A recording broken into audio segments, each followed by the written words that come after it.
Oui, bonjour à tous, bienvenue. Merci de partager les vidéos et de ne pas oublier que au niveau agricole, on est concerné par la géopolitique. Et ce qui vient de se passer aujourd'hui avec l'invasion par les Américains du Venezuela, l'enlèvement du chef d'État vénézuélien, quoi qu'on en pense, est une catastrophe pour le monde demain, pour la géopolitique et pour les incidences que ça va avoir sur le commerce international, l'énergie et tout le reste. Donc forcément, un impact important sur l'industrie et l'agriculture.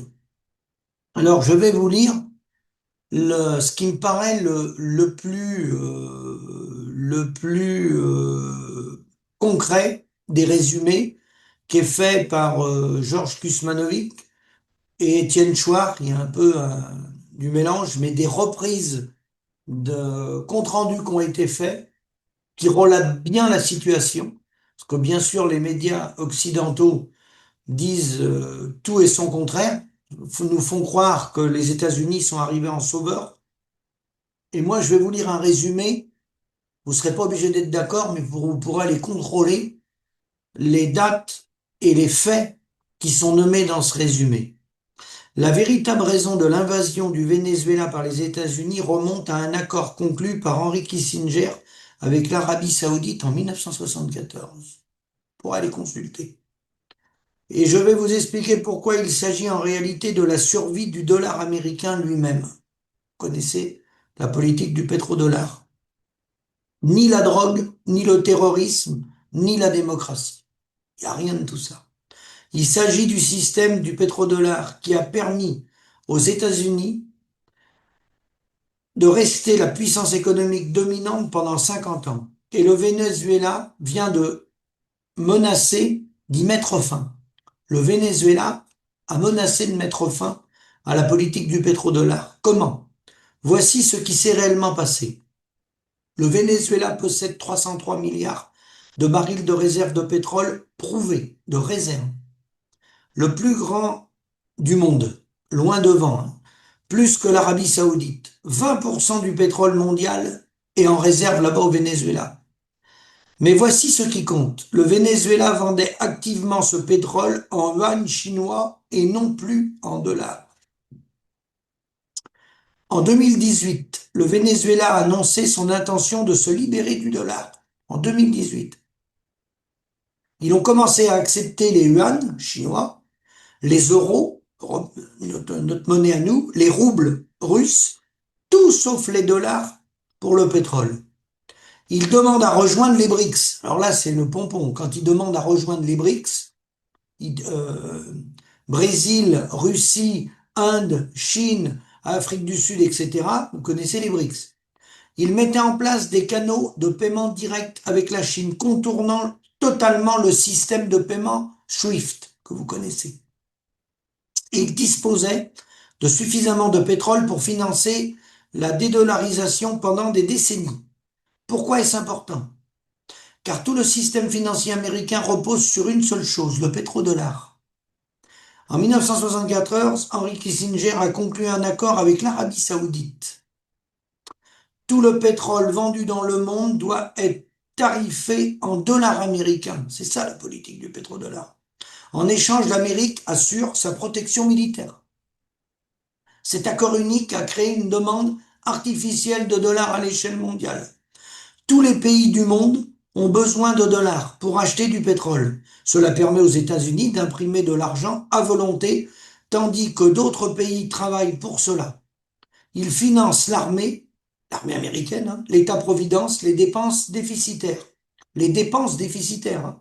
N'oubliez jamais que les États-Unis est un pays super endetté. Le pétrodollar est plus important pour l'hégémonie américaine que les porte-avions. Et il existe un schéma récurrent quant à ce qui arrive aux dirigeants qui le contestent. En 2000, rappelez-vous, Saddam Hussein annonce que l'Irak vendra son pétrole en euros et non plus en dollars. Vous savez ce qu'est devenu Saddam Hussein? La guerre en Irak. En 2003, invasion, changement de régime, le pétrole irakien immédiatement reconverti en dollars. Saddam Hussein est lynché.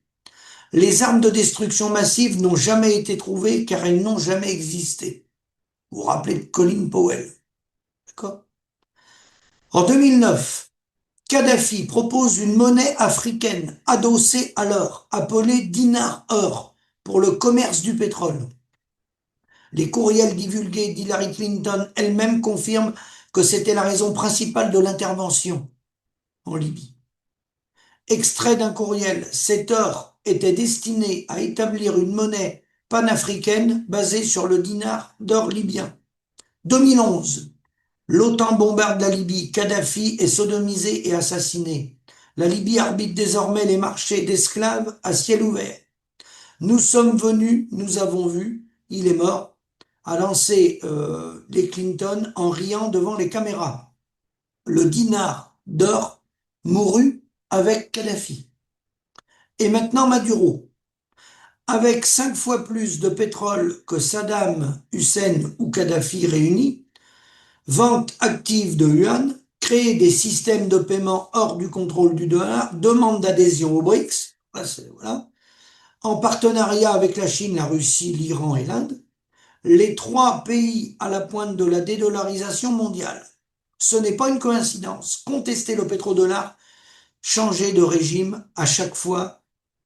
Stephen Miller, conseiller à la sécurité intérieure des États-Unis, l'a littéralement dit à haute voix il y a 2 semaines.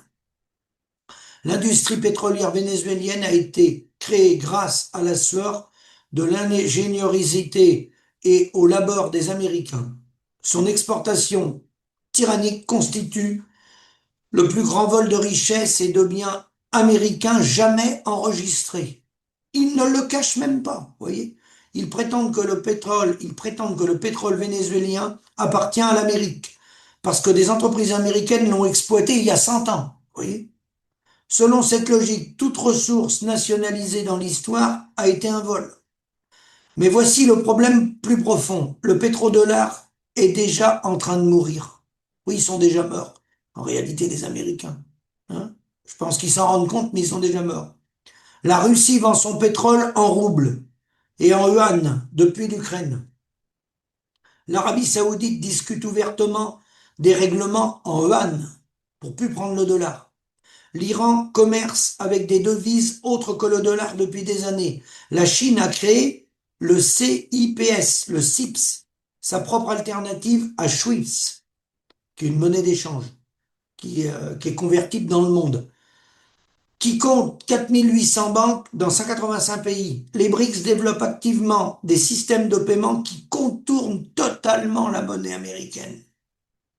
Le projet Monsieur Bridge permet aux banques centrales de régler instantanément les transactions en monnaie locale. L'adhésion du Venezuela au BRICS avec ses 303 milliards de barils de pétrole accélérait ce processus de manière exponentielle. Voilà pourquoi ils ont réagi. Voilà le terrible enjeu de cette invasion.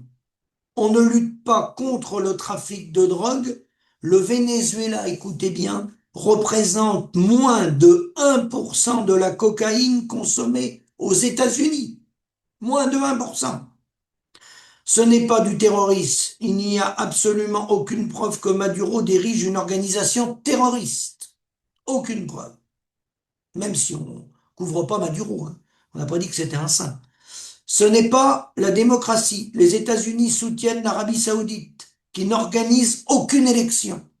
C'est bizarre, hein? Ils soutiennent l'Arabie saoudite qui organise aucune élection. Ça doit être démocratique, ça. Il s'agit de maintenir un accord vieux de 50 ans qui permet à l'Amérique d'imprimer de l'argent pendant que le monde travaille pour elle, grâce au dollar. Et les conséquences sont terrifiantes.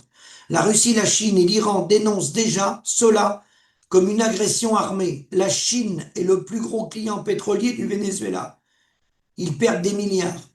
Les pays BRICS assistent à l'invasion d'un pays qui commerce en dehors du dollar. Oui. C'est la première invasion d'un pays des BRICS qui refuse, qui veut commercer autre que par le dollar. Vous voyez un peu pour qui ils se prennent, pour des cow-boys. Tous les pays qui envisagent la dédollarisation viennent de recevoir le message. Défier le dollar, pardon, et nous vous bombarderons. Ah, dites donc. Mais voici le problème. Ce message pourrait accélérer la dédollarisation et non l'arrêter.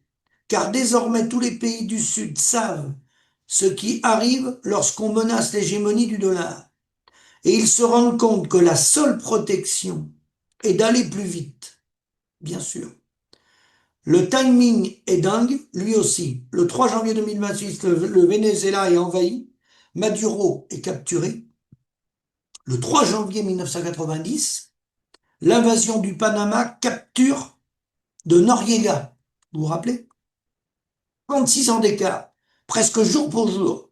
Même scénario, même excuse de trafic de drogue. Les mêmes raisons, en réalité, le contrôle des ressources stratégiques et des routes commerciales. Voilà l'arnaque de la capture de Nicolas Maduros. Et ça sera des conséquences dans les jours, dans les semaines, dans les années à venir sur le commerce mondial et bien sûr sur l'industrie et sur l'agriculture. Je vous remercie, à bientôt.